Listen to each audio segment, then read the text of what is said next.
Hello दोस्तों, स्वागत है आप सभी का हमारे आज के वीडियो में। तो यार, जैसा कि हमने आप लोगों से वादा किया था, अगर हमने पार्ट वन में जो हमने टारगेट रखा था 500 लाइक्स का, अगर वो हम पूरा कर लेते हैं तो हम आपके लिए पार्ट टू लाएंगे और यहाँ पे हम अपना वादा निभाते हुए, ठीक है। तो ये आपके लिए आ चुका है पार्ट टू। और इस वीडियो में भी हम उसी तरीके से, जिस तरीके से हमने पार्ट वन में देखा था कि किस तरीके से हमने जो बीआईटी के प्रीवियस ईयर पेपर में जो भी क्वेश्चंस में शॉर्ट ट्रिक्स पॉसिबल थी वो आपको लगा के दिखाया था। तो आप भी अगर उन शॉर्ट ट्रिक्स का यूज करते हैं तो आप ज़्यादा से ज़्यादा स्कोर कर सकते हैं और जो जिस ब्रांच के लिए आप एम कर रहे हैं आप उसको ईजिली पा सकते हैं। तो इस वीडियो में भी अपन देखने वाले कुछ क्वेश्चंस में कि जहां पे शॉर्ट ट्रिक्स पॉसिबल है। अगर अभी तक आप लोगों ने पार्ट वन को नहीं देखा है तो सबसे पहले जाके उसे देखिए, ठीक है। आपको यहाँ पे राइट हैंड कॉर्नर में यहाँ पे लिंक दिख रही होगी, तो जाके उसे क्लिक करिए और फिर उसको देखने के बाद इस वीडियो को देखिएगा। चलिए फिर बिना किसी देर के स्टार्ट करते हैं अपन आज का वीडियो।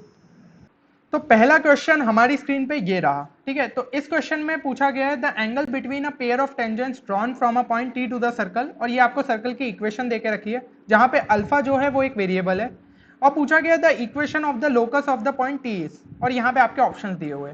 यार, जैसे ही आपने पेयर ऑफ टेंजेंट्स वर्ड पढ़ा ना, आपके दिमाग में एक चीज स्ट्राइक होना चाहिए, डायरेक्टर सर्कल के बारे में। क्योंकि यार मुझे तो भाई यहाँ पे शॉर्ट ट्रिक जो पॉसिबल दिख रही है वो ये डायरेक्टर सर्कल का यूज ही दिख रहा है, ठीक है। तो डायरेक्टर सर्कल बेसिकली क्या होता है, तो वो होता है कि भाई locus of all the points from which perpendicular tangents can be drawn to a curve, ठीक है ना। तो कोई भी कर्व के लिए अगर अपन ऐसी टेंजेंट्स ड्रॉ कर रहे हैं जो कि परपेंडिकुलर है, अगर उन सारे पॉइंट्स को अपन ने मिला दिया तो that will give us a director circle. तो अब सर्कल के केस में क्या होता है, सर्कल का जो डायरेक्टर सर्कल होता है ना, उसकी स्पेशलिटी क्या होती है, दोनों जो है सेम सेंटर पे रहते हैं, ठीक है। दोनों सेम सेंटर को शेयर करते हैं, और साथ ही साथ इसकी अगर रेडियस आर है तो डायरेक्टर सर्कल की रेडियस क्या होती है, √2 टाइम्स आर। बस ये चीज हो जाती है, तो हमें ये चीज याद रखनी है। तो अब यहाँ पे इक्वेशन दी है, अब इससे आप ये क्वेश्चन को सॉल्व कर सकते हैं। अब मैंने जब बोला कि पेयर ऑफ टेंजेंट्स जब परपेंडिकुलर हो जाती है तो उसका लोकस जो है वो डायरेक्टर सर्कल बनता है। तो यहाँ पे हम अल्फा की जगह 45 डाल देते हैं, तो 2 अल्फा क्या हो जाएगा, 90 डिग्री। वही तो चीज हमें चाहिए, अल्फा की जगह आपने 45 डाला तो इक्वेशन क्या हो जाएगी, x square plus y square plus 4x minus 6y plus sine square alpha. तो साइन 45 क्या होता है, 1/√2, 1/√2 का होल स्क्वायर क्या हो जाएगा, 9/2 प्लस यहाँ पे क्या हो जाएगा 13/2। तो मैं एक स्टेप में लिख रहा हूँ, 9 प्लस 13 क्या हो जाएगा हमें मिलकर 22 डिवाइड बाई 2 यानी कि 11, और ये मैंने एक स्टेप के अंदर लिख दिया। तो ये हमें सर्कल की इक्वेशन मिल गई।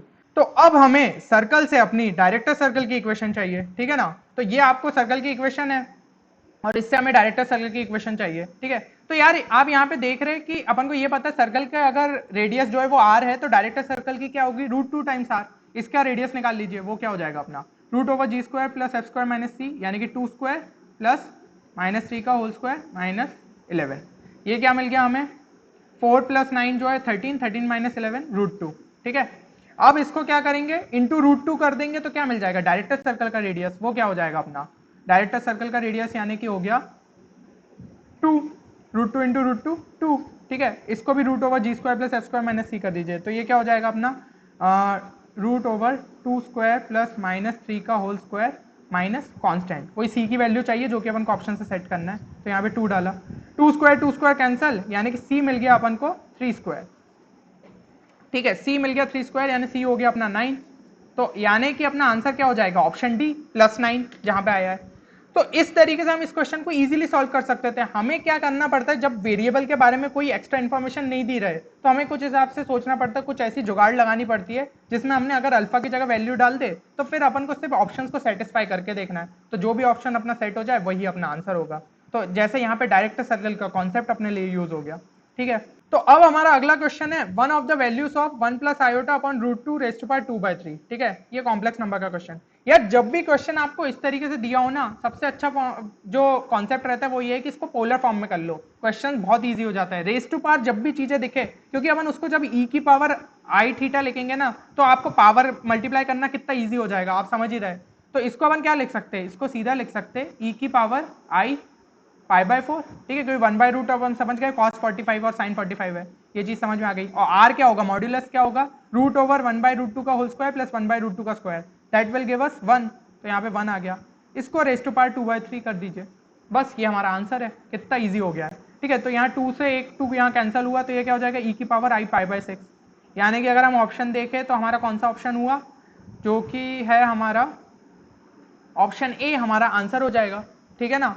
तो इस तरीके से हमने इस क्वेश्चन को किया, तो मतलब सोचिए आप कितना मतलब इजी हो जाएगा। यहाँ पे आपने एक बार में पोलर फॉर्म से डायरेक्ट आंसर टिक कर दिया, क्योंकि भाई अपन जब इस टाइप से क्वेश्चन दिया रहता है ना, बहुत लोगों को लगता है क्या करें, मतलब किस फॉर्मेट में लिखे क्या लिखे। सबसे अच्छा जो रहता है पोलर फॉर्मेट रहता है, कोई रेस टू पावर कुछ भी दिया हो अपन इससे इजीली बहुत इजीली कैलकुलेट कर सकते हैं।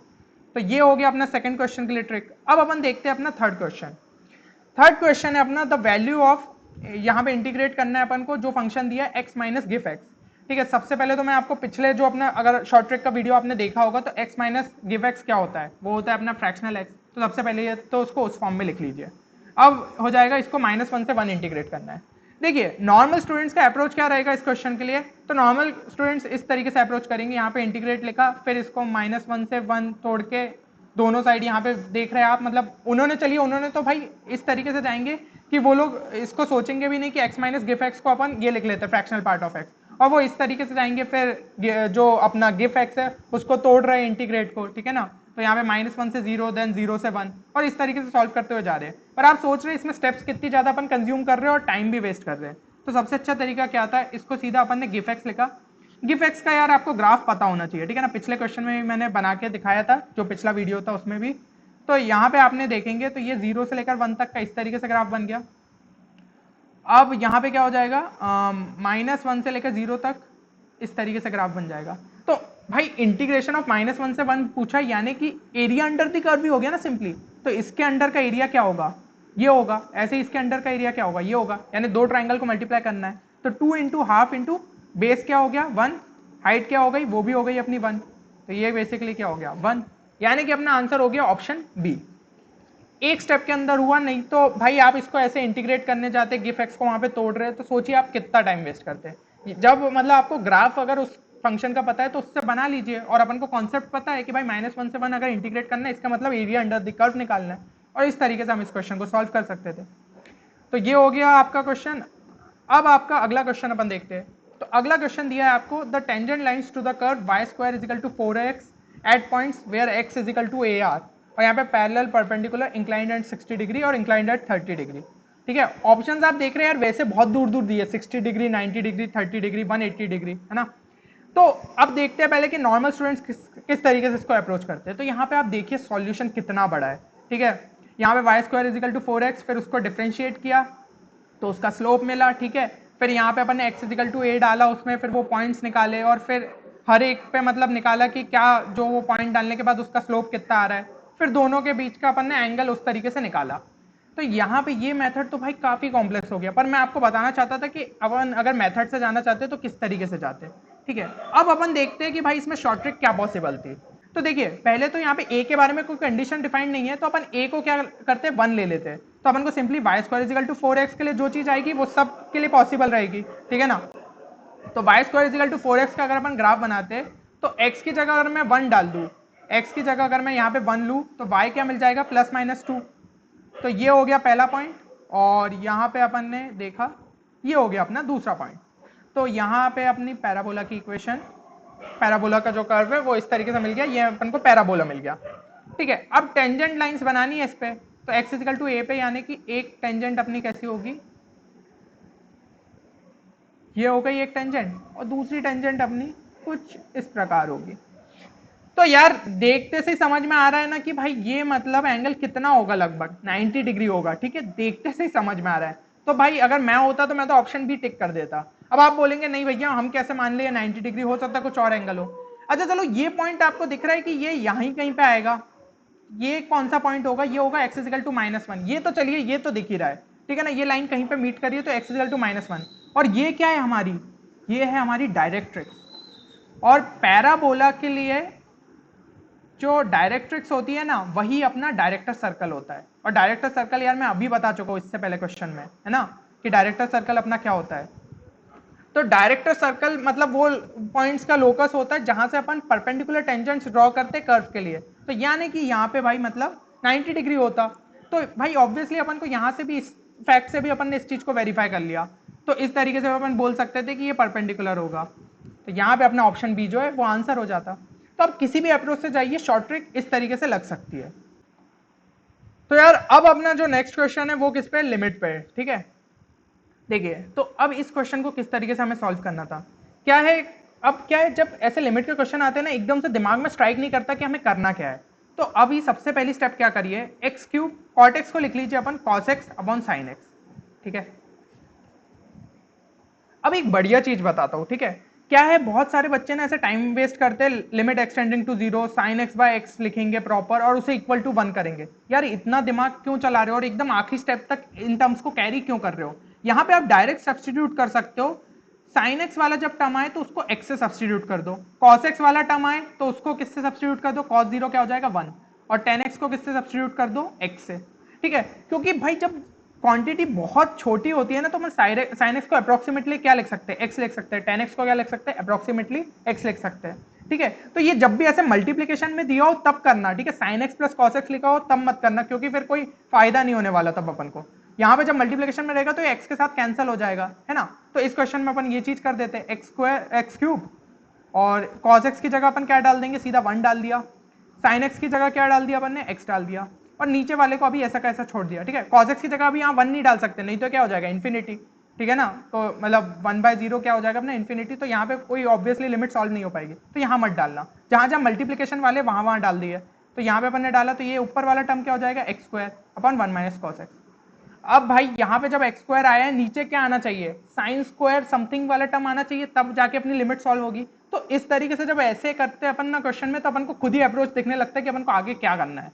अब 1 माइनस कॉस एक्स को क्या लिख सकते, तो हाफ एंगल वाला लगा दीजिए प्रॉपर्टी, तो ये क्या हो जाएगा 2 sine square x by 2 upon x square. अब जब आप साइन एक्स को एक्स से सब्सटीट्यूट कर सकते हो, तो भाई साइन स्क्वायर एक्स बाई 2 को किससे सब्सटीट्यूट कर सकते हो, एक्स बाई 2 के होल स्क्वायर से, वही मैंने करा। तो ये क्या हो जाएगा x square upon 2 into x square by 4, यानी कि नीचे आ गया 1/2, ऊपर चला गया तो वो क्या बन जाएगा 2, यानी कि अपना ऑप्शन जो है वो हो गया, ऑप्शन सी जो है वो अपना आंसर हो गया। इस तरीके से हमें यार लिमिट के क्वेश्चंस को सॉल्व करना चाहिए, ठीक है। कहीं भी मतलब इस तरीके से बोझा जो है उसको कैरी मत करो कि भाई साइन एक्स के टर्म को कैरी करते हुए चल रहे, कॉस एक्स के टर्म को कैरी करते। भाई अगर मल्टीप्लीकेशन में दिख जाए कहीं तो सीधा उनकी जगह 1 डालो, एक्स डालो, जिस हिसाब से मतलब सब्सटीट्यूट हो जाए कर दो, ठीक है। तो ये सिंपलेस्ट अप्रोच होता है ऐसे लिमिट्स के क्वेश्चन में, जिससे अपना टाइम भी बचता है और अपन को आगे दिखने लगता है कि भाई अपन को क्वेश्चन के में किस तरीके से अप्रोच करना है, ठीक है ना। तो यहाँ पे अपना जो है ये आज का लेक्चर यहीं पे अपना खत्म होता है, और उम्मीद करता हूँ कि ये शॉर्ट ट्रिक्स जो है आपके वीआईटी के पेपर में आपको हेल्प करेगी। और ये सिर्फ वीआईटी के लिए इंपॉर्टेंट नहीं है यार, बिट साइट में भी अपने को यूज हो सकता है, देन आपका जो जेईई मेंस का पेपर है उसमें भी यूज हो सकता है। तो मेन यार कॉन्सेप्ट और ट्रिक सीखने पर ध्यान दो, ये मत सोचो कि वो किस एग्जाम के लिए अपन पढ़ रहे हैं, ठीक है ना। तो फिर मिलते हैं अगले वीडियो में कोई एक नई ट्रिक या कॉन्सेप्ट के साथ, तब तक के लिए आप लोग अपना ख्याल रखिए, जय हिंद।